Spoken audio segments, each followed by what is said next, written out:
Et bonjour à tous, c'est Olivier, j'espère que vous allez bien. Et dans cette vidéo, nous allons voir la résolution de la salle Under Construction, qui est en fait la salle ma toute première salle que j'ai créée sur TryHackMe. Allez, c'est parti. Donc, voilà, la salle est lancée, j'ai son adresse IP, que j'ai aussi rajouté dans mon DNS mask, voilà, pour que ce soit beaucoup plus simple. Alors, on va faire un petit nmap de under.thm et on va voir ce que ça nous retourne. Voilà, ça c'est plutôt rapide. Il n'y a qu'un seul port d'ouvert, le port 80. Ok, donc on va aller un peu plus loin, le pousser un peu plus. Voilà, et on va mettre "-p 80 pour avoir plus de détails dessus. Voilà, donc effectivement, on a un service Apache qui tourne dessus. Le titre s'appelle Under Construction, comme c'est étonnant, comme le nom de la salle. Voilà, bah écoutez, si c'est un port 80, on va aller voir dessus ce qu'il y a. Donc, http://under.tryhackme. Voilà, donc on obtient cette page. Un coming soon avec rien de cliquable dessus. Ok, première chose que l'on peut faire, c'est déjà de voir le code source. Voilà, donc dans le code source, effectivement, under construction, on a un main, on a une image, et on voit un petit commentaire. Putting the site under construction, signé The Boss. Attendez, je vais vous le zoomer. Voilà, où on peut voir qu'il y a un utilisateur qui s'appelle The Boss, qui a mis, voilà, qu'il avait mis que le site était en construction. Ok, c'est tout ce que l'on a là-dessus, donc on va aller un peu plus loin, on va prendre ça, et on va lancer un GoBuster dessus pour faire un peu d'énumération. Donc GoBuster, je vais enlever ça et on va mettre celle-là à la place. C'est parti. Donc en utilisant dans GoBuster la liste command.txt que l'on trouve dans la seclist, mais qui est aussi dans la liste d'IRB si vous n'avez pas la seclist, on voit qu'il y a image, voilà, qui est une redirection, mais on a aussi un /note. Et si j'ouvre le /note, voilà, on voit une page qui est protégée, où on nous demande un username et un password. Alors, on peut se dire, bon ben, j'ai pas vraiment d'infos là-dessus, mais rappelez-vous ce que l'on a vu dans le code source de la page. Le code source de la page, ici on avait putting the site under, un commentaire, putting the site under construction, the boss. Donc on peut se dire que peut-être que l'utilisateur c'est the boss. On va utiliser ce nom d'utilisateur pour faire du brute force avec Hydra sur cette page de login et voir si on obtient quelque chose. Alors, on va commencer avec la commande. Donc, Hydra, on va faire un "-f", voilà, pour dire qu'il s'arrête au moment où il trouve une occurrence valide. Voilà, ça sert à rien d'aller plus loin. "-l", l'utilisateur, on avait dit the boss, voilà. "-p", donc on va prendre la rowqueue, /user, share, wordlist, rowqueue.txt. Et enfin, on va faire du brute force d'authentification basique, de la basic auth. Voilà, et pour cela, on va utiliser le protocole http://get, et là, on va mettre notre site web, notre page, under.thm/notes. Et c'est parti. Voilà, Hydra nous a trouvé un résultat. Ici, voilà, le mot de passe. Très bien, ben, on va les essayer donc. Ça devrait être bon, donc the boss, le mot de passe. Et effectivement, on est rentré dans cette zone protégée.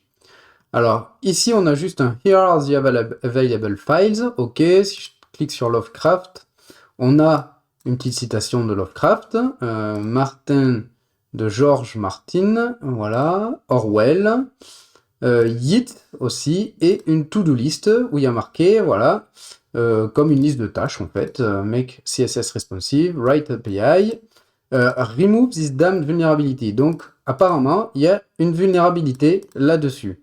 Donc ce que l'on peut voir, c'est que les paramètres, enfin, quand je clique sur chaque lien, on voit que le paramètre est passé ici dans file égale et un nom. Voilà, ici on a un truc qui s'appelle file égale. Donc se dire, un file veut dire fichier. Donc peut-être c'est un nom de fichier. Donc déjà, ce que l'on peut voir, si je rentre n'importe quoi, this file does not exist. Ok. Donc, à savoir maintenant, qu'est-ce qui se passe derrière? Est-ce qu'il check un de ces paramètres ou est-ce que ce paramètre est directement passé dans une commande comme system ou exec? On ne sait pas.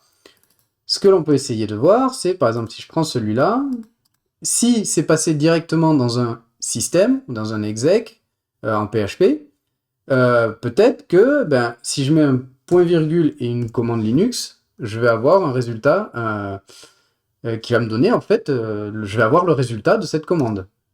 Effectivement, là en mettant point virgule ID, je peux avoir l'ID qui est exécuté. Donc on peut essayer de voir même un peu plus loin, hein, voir si à la place de ça, de to-do list, je mets point slash point, et ben, voilà, je pense que j'en ai mis assez. Je mets etc slash passwd et effectivement, j'ai le contenu de mon passwd. Donc on pourrait supposer que le script PHP, derrière, récupère cette valeur et fait un genre de exec cat et cette valeur. Voilà. Si ça fait ça, si on revient par exemple là-dessus, ici, après un point virgule, on pourrait mettre un reverse shell. C'est ce que l'on va essayer de faire. Alors, pour cela, je vais ouvrir le ref shell generator, là, le one-liner. Je vais changer cette IP par mon IP chez TryAcme. Voilà, sur le port 1, 2, 3, 4. Et je veux prendre celui que j'aime bien, le MKFIFO. Voilà, on va prendre ça, qui est, alors, ici, je l'ai URL en code, hein, parce qu'on va le passer dans le navigateur. Ici, on va mettre ça comme ça, avant de commencer, bien sûr. Ici, on va faire un petit listener. Et là, on va appuyer sur Entrée. Là, ça tourne. Si on regarde, effectivement, on a réussi à infiltrer la machine. Donc là, il nous faut stabiliser le tout. Alors, nouvelle commande que j'ai découverte. Script, on va faire un tiret QC slash dev slash nul. Non, d'abord, il faut mettre, pour le C, on va mettre slash bin slash bash et slash dev slash nul. Voilà. Ensuite, eh ben, CTRL Z, le STTY. OK. Et on va faire un petit export de terme égale X terme. Voilà, donc là, normalement, si je fais CTRL C, je reste dedans. LS. Voilà, si je fais un CD FI, l'autocomplétion fonctionne. Voilà. Impeccable. Je vais faire mon petit alias. LL égale ls-lah-color.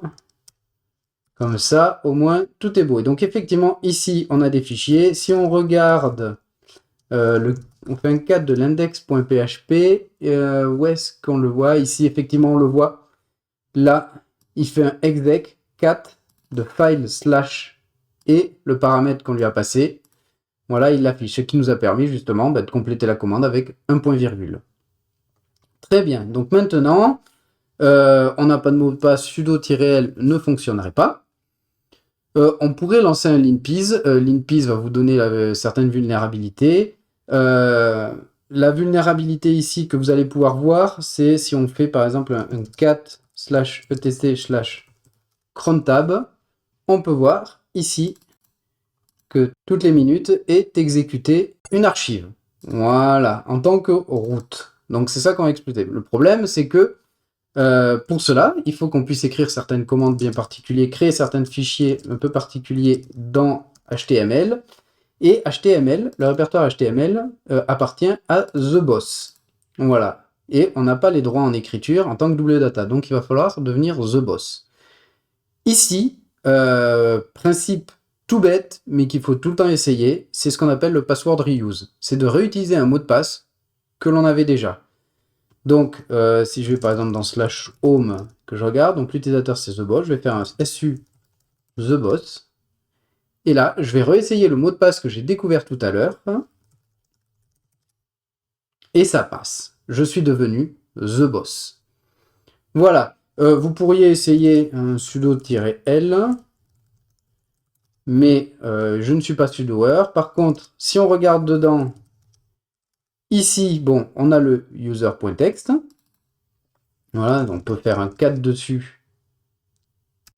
Et on a le résultat. Voilà. Et par contre, voilà, ici, donc, ici, on voit qu'on a un répertoire backup.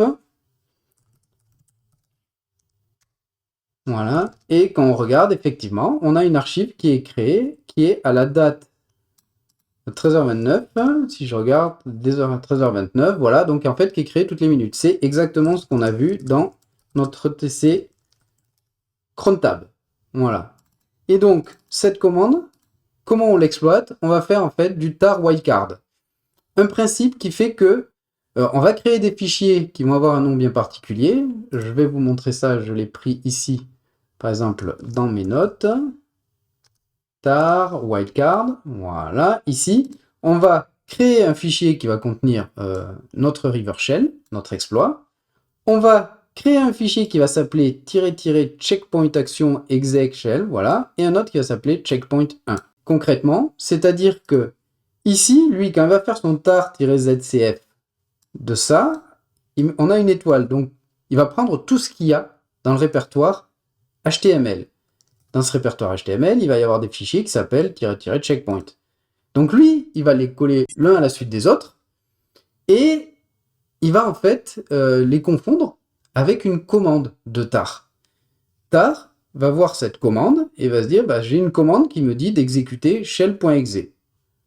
Et donc, c'est ce qu'il va faire. Et grâce à ça, on devrait pouvoir obtenir un river shell en tant que route. Donc, on va essayer ça tout de suite. Donc, je vais le copier. On va le mettre dans un document. Voilà, ici, je mets une entrée à la fin, vous allez comprendre pourquoi. Ici, je rentre mon IP actuel, 10.11.66.218, et on va reprendre le même port, 1, 2, 3, 4. Je mets un espace, un entrée à la fin, un saut de ligne, parce qu'en fait, je vais copier tout ça, et copier-coller directement tout ça, et donc les 3 lignes vont être exécutées d'un coup. Mais avant toute chose, on va ouvrir un autre shell, et on va faire un nouveau netcat. Voilà, donc si je regarde dedans, on voit bien que j'ai des fichiers un peu bizarres. Non, c'est pas au bon endroit. Il fallait aller dans /var w/html. On les remet. Voilà. On peut voir qu'il y a un fichier checkpoint 1 qui a été créé. Un fichier checkpoint action qui a été créé. Voilà. On voit à la date qu'il est 39. Donc quand il va arriver à 13h32, on devrait obtenir un shell ici. 48. 51, 54, 56, attention.